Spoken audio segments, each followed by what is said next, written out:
So before I moved to Germany, I actually lived in Tucson, Arizona. And in Tucson, there's a breakfast place called Bobo's. They have an amazing banana pancake that's unlike any other pancake I've ever had before, with cinnamon and caramelized sugars coating the banana. It's truly the stuff of dreams. So today I'm going to show you my version, which I was able to recreate. With the hard crust of the sugar and the soft warm interior of the banana, this pancake is truly a treat. I really only want to make a few pancakes, so this recipe makes about 3 big pancakes, but honestly, one might be enough per person depending on which size of these you make. In any case, feel free to scale the recipe, which I'll place in the description below, to any number that you want. So if you want twice as much, just double everything. It should be fine. Okay, let's get started. The first thing that we're going to need to make is the pancake batter. Now there's a million different ways to make pancakes, and all of them have different tastes and textures, and I really love playing around with this. But for this recipe, we actually just want to do a very standard basic recipe for pancakes. So to start off, the first thing we need to do is actually heat up some butter. And we need about 1 tablespoon of melted butter, which is about 10 grams. We can put the butter into our pan and just let it start melting. Once it's melted, we can set it to the side while we prepare our other dry ingredients.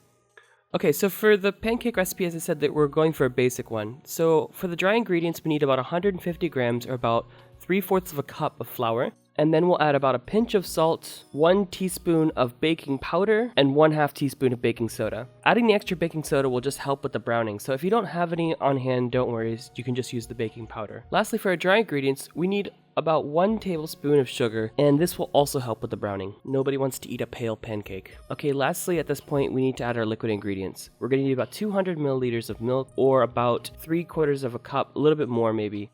And also we're going to add then in our melted butter that we melted earlier, and lastly 1 egg. Now the key here is to give it a good mix with the whisk, but not to over mix it, because that'll give us a super chewy pancake, and we don't really want to go for that right now. So once it comes together and we have this kind of consistency here, then we're good. So we'll just let this sit to the side right now while we prepare the other ingredients for the actual banana pancake. Okay, so now for the next stage, we actually need to melt some butter again, and this is because I forgot that I needed to do that. So I'm melting about another tablespoon here, but yeah, feel free to actually melt it all together at once at the beginning, and then using 1 tablespoon for the actual pancakes and 1 tablespoon for the coating, which we'll talk about in a second.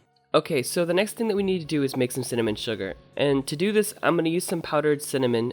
This stuff that I'm using here is not super high quality, but in this case it's okay. And we need to mix this with 1 tablespoon of sugar. Just stir this with a spoon and set this off to the side for right now. So now really the last thing we need to do before we actually start making the pancakes is to slice some bananas. I have some pretty ripe bananas here, which is perfect for this recipe, so it's a good way to use up bananas if they're almost going bad. I'm going to slice these guys pretty thin, and you're just going to set this off to the side. The good news is that since we're cooking these, you really don't have to worry about the bananas browning too much, and just as long as you cut the bananas just before you actually start cooking, then everything's fine. Okay, so now let's actually make some pancakes. So I put in a little bit of butter and wiped a paper towel around just to get a good layer of fat down for the actual pancakes. Next thing we want to do is ladle in about this much of a pancake. Now of course you can go for a bigger or smaller pancake if you want, and if you do, just go for it. It won't make any difference this recipe. And actually I'm going to make larger ones as I go along.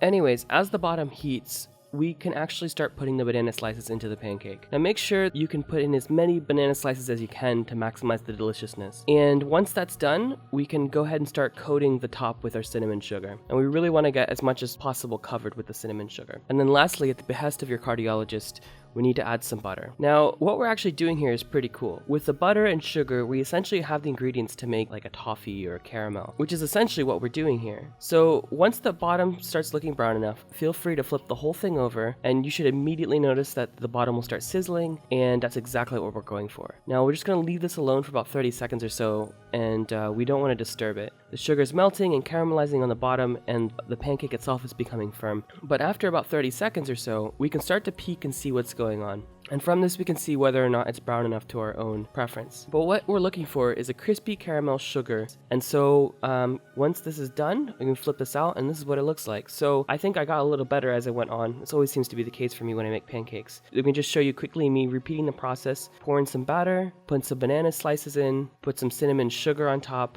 some butter, flip, wait till it's done. And again, I did the same process again for the biggest pancake, which is actually closer to what you'd find at Bobo's. So I'm actually pretty happy with how they turned out. Now, I don't think they'll be putting Bobo's out of business anytime soon, but if you're craving a different type of pancake, this should really fit the build.